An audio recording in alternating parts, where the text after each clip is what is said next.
इतिहास को तोड़ा मरोड़ा जलाया, यहाँ तक कि अपने सेटिस्फेक्शन के लिए हिस्ट्री को पूरा चेंज कर डाला।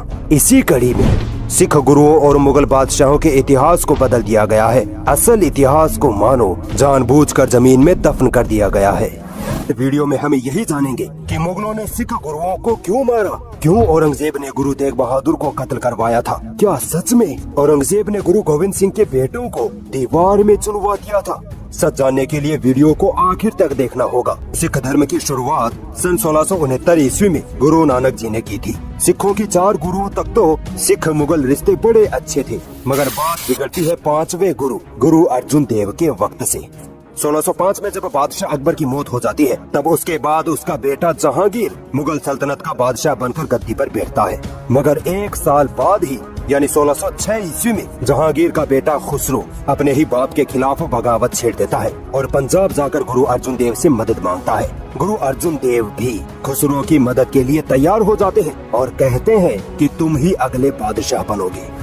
जहांगीर किसी तरह खुसरो को पकड़ लेता है और बगावत के जुर्म में खुसरो की आंखें फुड़वाकर जेल में कैद करवा देता है। जब बादशाह जहांगीर को ये पता चलता है कि सिखों के गुरु अर्जुन देव ने भी खुसरो की बगावत का समर्थन किया था, तब जहांगीर गुरु अर्जुन देव को गिरफ्तार करवाकर दरबार में बुलवाता है और खुसरो की बगावत में मदद करने के जुर्म में, जो बगावत करने के बराबर ही जुर्म था, सिर्फ कुछ पैसों का जुर्माना लगाकर उनको छोड़ने का ऐलान करता है। जो लोग ये कहते हैं कि मुगलों ने सिख गुरुओं पर अत्याचार किए थे, तो वो जरा ये तो सोचे कि एक तरफ जहांगीर ने अपने सगे बेटे को बगावत की जुर्म में आंखें फुड़वाकर जेल में डलवा दिया था, मगर दूसरी तरफ उसी जुर्म में गिरफ्तार सिख गुरु अर्जुन देव को सिर्फ कुछ पैसों के जुर्माने के एवज में छोड़ने का ऐलान किया। बताओ, ये अत्याचार था या एहसान?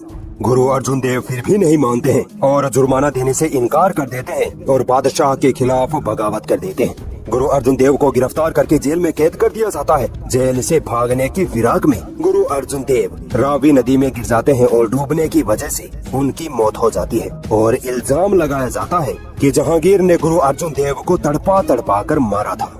दोस्तों, इतिहासकार राजकिशोर राजे अपनी किताब ये कैसा इतिहास, इसमें इस किस्से की अलग कहानी बताते हैं। वो कहते हैं कि सिख धर्म की किताबों से पता चलता है कि जहांगीर ने लाहौर में चंदू शाह नाम का एक दीवान नियुक्त कर रखा था। चंदू शाह अपनी बेटी की शादी गुरु अर्जुन देव के बेटे हरगोविंद से करवाना चाहता था, मगर गुरु अर्जुन देव इसके लिए कभी भी राजी नहीं हुए। चंदू शाह गुरु अर्जुन देव को रास्ते से हटाना चाहता था और उसे मौका मिला खुसरो की बगावत के वक्त। चूँकि गुरु अर्जुन देव ने खुसरो की बगावत में मदद करने के लिए हामी भरी थी, इसीलिए चंदू शाह ने बादशाह जहांगीर को गुरु अर्जुन देव के खिलाफ भड़काना शुरू कर दिया। जब गुरु अर्जुन देव को जेल में रखा गया था, तब चंदू शाह ने गुरु अर्जुन देव पर उनके बेटे हरगोविंद से अपनी बेटी से शादी करने का दबाव बनाया। जब गुरु अर्जुन देव नहीं माने, तब चंदू शाह ने उनको तरह तरह की सजाएं दी, यातनाएं दी। इन सजाओं को जब गुरु अर्जुन देव बर्दाश्त नहीं कर पाए, तब उन्होंने जेल से भागकर रावी नदी में कूदकर आत्महत्या कर ली।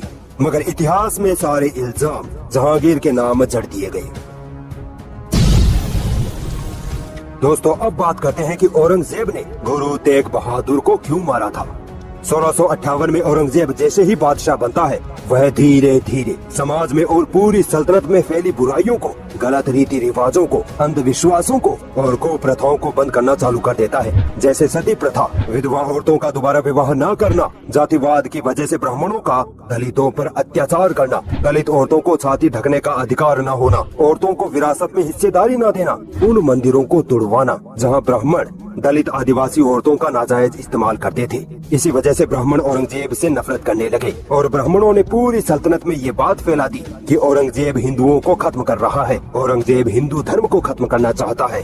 जब ब्राह्मणों की बगावत का कुछ असर नहीं हुआ, तो ब्राह्मणों ने सिख गुरु तेग बहादुर से मदद मांगी। धर्म के नाम पर औरंगजेब के खिलाफ उनके कान भरने शुरू कर दिए। गुरु तेग बहादुर भी ब्राह्मणों की बातों में फंस गए और सीधे औरंगजेब के दरबार में जा पहुँचे।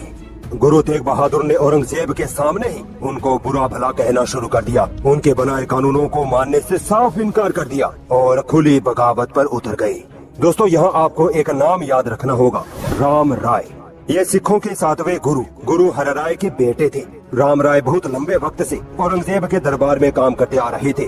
जब इनके पिता यानी सिखों के 7वें गुरु हर राय की 1661 में मृत्यु हो जाती है, तब राम राय सिखों के अगले गुरु बनना चाहते थे, मगर इनकी जगह गुरु हरकिशन को सिखों का 8वां गुरु बना दिया जाता है। राम राय गुस्सा हो जाता है, मगर 3 साल बाद ही 1664 में गुरु हरकिशन की भी मौत हो जाती है। राम राय फिर गुरु बनने की कोशिश करता है, मगर गुरु तेग बहादुर सिखों के 9वें गुरु बन जाते हैं।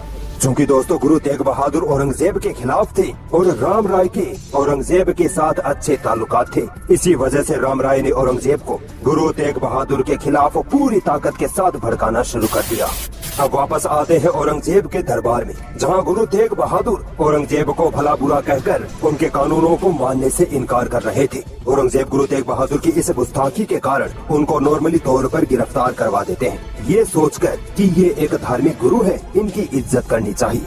मगर गुरु तेग बहादुर जल्द ही वहाँ से फरार हो जाते हैं और पंजाब पहुंचकर सिखों और हिंदुओं को बगावत के लिए एकजुट करने लगते हैं।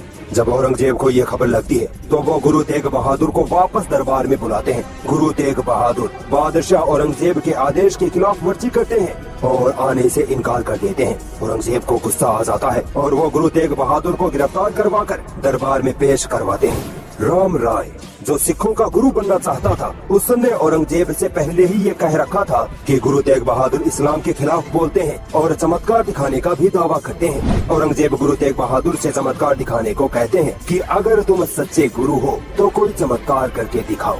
गुरु तेग बहादुर एक कागज लेते हैं, उस पर कुछ लिखते हैं और धागे की मदद से उस कागज को अपनी गर्दन पर बांध लेते हैं। फिर कहते हैं कि मेरी गर्दन पर तलवार चलाओ, मुझे कुछ नहीं होगा, मेरी गर्दन नहीं कटेगी।